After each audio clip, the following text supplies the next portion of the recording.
안녕하세요. 조선과 세계를 연결하는 주간 조선타임즈입니다.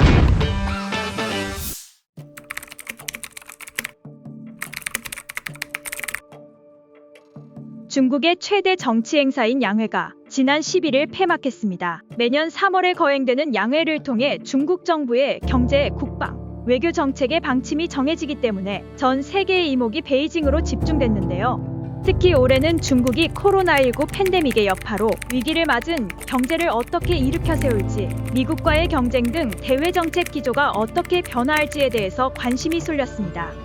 경제 정책과 관련해 중국이 올해 양회에서 올해 경제 성장 목표를 5% 안팎으로 설정했지만 국제사회는 목표 달성 가능성에 대한 의구심을 보이고 있습니다. 특히 전문가들은 이번 양회에서 발표된 올해 경제 성장률 목표치를 견인할 구체적인 부양책이 발표되지 않았다고 지적하고 있는데요. 중국 지도부는 소비 진작과 혁신에 초점을 맞춘 신품질 생산력 개발을 가속화하고 과학기술 연구를 강화해 인공지능 AI 개발도 촉진하겠다고 밝혔지만 시장의 기대치에는 못 미치는 수준이었습니다.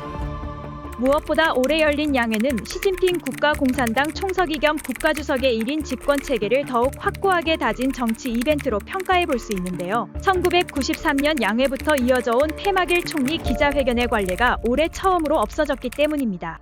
2인자로 평가되는 총리가 갖고 있던 최소한의 명목상 권한마저 사실상 사라지면서 중국 정치가 시진핑 시대에 완전히 진입했다는 평가가 나오고 있습니다.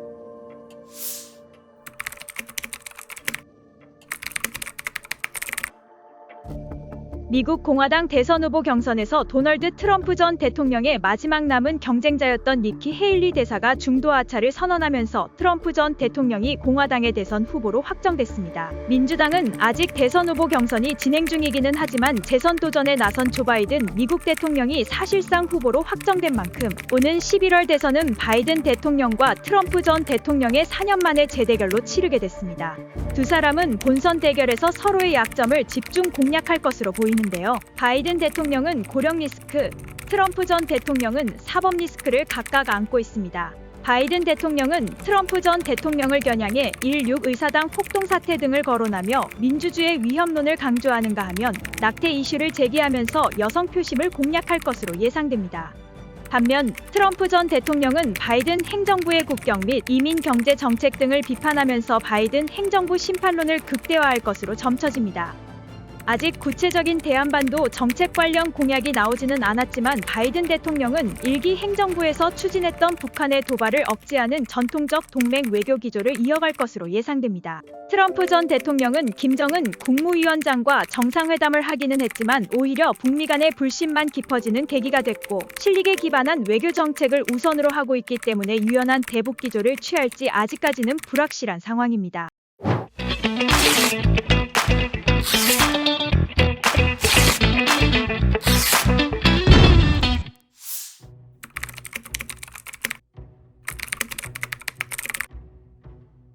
중국에 파견된 북한 노동자들을 대상으로 한 사상 총화 빈도가 최근 급격히 증가한 것으로 알려졌습니다. 데일리 NK 대북 소식통에 따르면 북한 노동자들이 일하고 있는 야오닝 성 및 지린 복장 수산물 가공 전자조립 공장 등에서는 2월부터 매일 사상 총화가 진행되고 있습니다. 사상학습을 겸한 총화는 본래 주 1회 진행됐는데 현재는 매일 하루 한 번씩 진행되고 있다는 겁니다. 최근 중국 지린성 허룽시 남핑에서 발생한 북한 간부 사망 사건이 중국 파견 노동자 사상 단속 강화의 배경이라고 소식통은 설명했습니다. 지난 1월 북한 노동자가 수천 명 단위로 채용돼 있는 허룽시 남핑의 의류 공장에서 50대 북한 남성 관리 간부가 노동자들에 의해 사망한 일이 발생했는데요.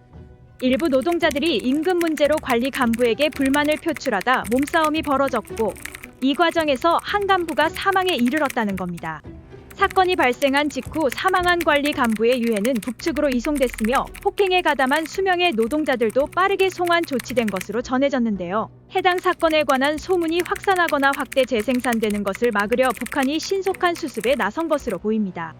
현재 중국 주재 북한 영사관은 무역이나 노동자 관리 간부 대상 사상 총화를 강화할 뿐 해당 사건을 직접적으로 언급하지 않고 있고 북한 노동자들이 참가하는 사상 총화에서도 간부 사망 사건에 대한 어떤 언급도 없었던 것으로 알려졌습니다. 이런 가운데 중국 파견 노동자들 사이에서는 장기화되고 있는 중국 체류와 적은 생활비에 대한 불만, 임금 체불 가능성에 대한 우려가 팽배한 것으로 전해졌습니다.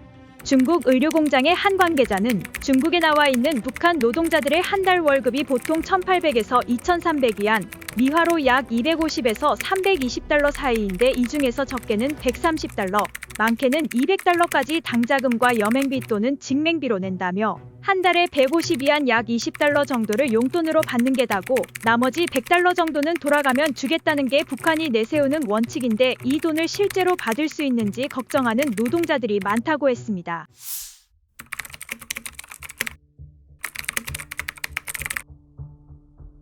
북한이 한국과 쿠바의 수교 사실을 공식적으로 언급하지 않고 있지만 당 간부들에게는 관련 수교 내용을 전한 것으로 알려졌습니다. 데일리 NK 평양 고위 소식통에 따르면 북한 당국은 한국과 쿠바의 수교 사실이 발표된 지 나흘 뒤인 2월 18일 당 간부들만 열람하는 참고신문에 해당 내용을 실었습니다. 참고신문에는 한국과 쿠바가 수교했다는 사실만 짧게 언급됐을 뿐 이에 대한 평가나 해석은 전혀 담기지 않았습니다. 북한은 한국과 북한의 수교 발표 이후 이와 관련한 어떤 공식적인 반응도 내놓지 않고 있습니다. 다만 앞서 김정일 생일 82주년 즈음에 진행된 기념 경축 연회에 에두아르도 루이스 코레아 가르시아 쿠바 대사가 참석한 것으로 확인됐으나 관영 조선중앙통신이나 노동당 기관지 노동신문 등 북한 매체는 쿠바 대사를 뺀 채 관련 사실을 보도했습니다. 쿠바는 북한 매체에서 중국, 러시아 다음으로 자주 언급되는 나라라는 점에서 북한 매체가 쿠바 대사의 참석을 언급하지 않은 것은 한국과 쿠바 수교에 대한 불편함을 드러낸 것이 아니냐는 분석도 나왔습니다. 북한 당국이 참고신문에 한국 쿠바의 수교 사실을 곧바로 싣지 않고 나흘 뒤인 18일에서야 관련 보도를 담았다는 점 또한 해당 사실을 당 간부들에게 알릴 것인지 아니면 함구할 것인지를 놓고 고심한 흔적으로 읽힙니다. 결과적으로 참고신문을 통해 한국과 쿠바의 수교 사실을 알게 된 당 간부들은 쿠바에 대해 배신자 국가다. 겉으로는 한 배를 탄 것처럼 행동하면서 뒤에선 배신의 칼을 찌르는 양봉의미의 행위다. 변절의 외교 정책이 아니냐 등 비판을 쏟아낸 것으로 전해졌습니다.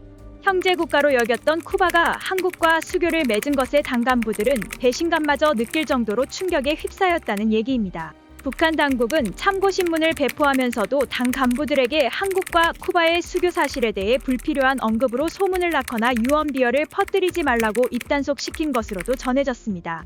당의 유일적 외교 정책이 나오기 전까지는 한국과 쿠바 사실에 대한 어떤 판단이나 언급도 하지 말라고 주의를 줬다고 합니다.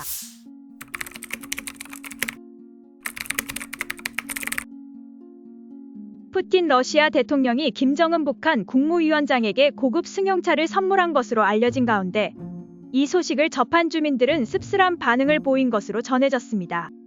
데일리 NK 함경북도 소식통은 청진시 주민들은 최근 원수님이 푸틴 대통령으로부터 승용차를 선물 받았다는 보도를 접하고 하나같이 눈살을 찌푸렸다고 전했습니다. 실제 김 위원장이 차량을 선물 받았다는 보도가 나온 뒤 청진시 주민들 속에서는 차라리 저런 걸 내보내지 말았으면 좋겠다. 차는 거저 줬겠는가. 선물 받을 만한 걸 줬으니 선물했을 것이다. 진정으로 백성들을 생각한다면 차 대신 식량을 받아 단 몇 킬로그램씩이라도 공급했을 것이다라는 등 불만 섞인 말들이 나왔다고 합니다. 가뜩이나 요새 국가가 러시아에 무기를 팔아 많은 돈을 벌었다는 소문이 심심찮게 돌고 있는데 정작 공급되는 것은 없고 전량세대만 늘고 있어 주민들의 불만이 쌓이고 있다는 겁니다. 이와 관련 청진시의 한 주민은 눈과 귀를 막았다고 우리가 다 보지 못하고 듣지 못하는 게 아니다. 알건 다 안다. 백성들은 허리띠를 졸라매게 하고 무기를 만들어서는 다른 나라에 팔아넘기고 그 돈으로 또 무기를 만든다는 것을. 국방력 강화나 핵무기 개발은 대체 누구를 위한 것인지 모르겠다. 이번 차 선물 소식을 듣고는 마치 허기진 사람들한테 고기 놓고 이것 봐라 먹고 싶지 라며 조롱하는 느낌을 받았다고 말하기도 했습니다. 이에 대해 소식통은 벌이가 그런대로 돼 자체로 먹고 살 수 있는 수준이었다면 그런가 보다 하고 지나가지 이렇게 예민하게 반응하지 않았을 것이라며 지금은 견디지 못할 정도로 심각한 생활난 속에 살아가고 있어 더욱 민감해하는 것이라고 했습니다.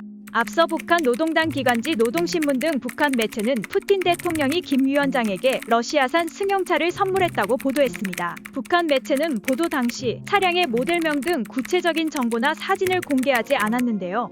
이에 북한의 일부 젊은 청년들은 선물 받은 차량이 무엇이며 얼마짜리인지, 또 세계에서 몇 번째로 꼽히는 좋은 차량인지 등에 대해 궁금해했다고 합니다. 이후 러시아 측에서 김정은 위원장에게 아우루스 자동차를 선물했다고 확인했는데요. 아우루스는 러시아에서 생산되는 최고급 세단으로 알려졌습니다. 푸틴 대통령은 지난해 러시아를 방문한 김 위원장에게 아우루스를 직접 소개했으며 김 위원장도 이에 호응해 함께 뒷좌석에 타보는 등 관심을 보인 바 있습니다. 지금까지 한 주간의 세계와 조선의 소식을 전해드리는 주간 조선 타임즈였습니다. 다음 주에도 알찬 소식으로 찾아뵙겠습니다. 감사합니다.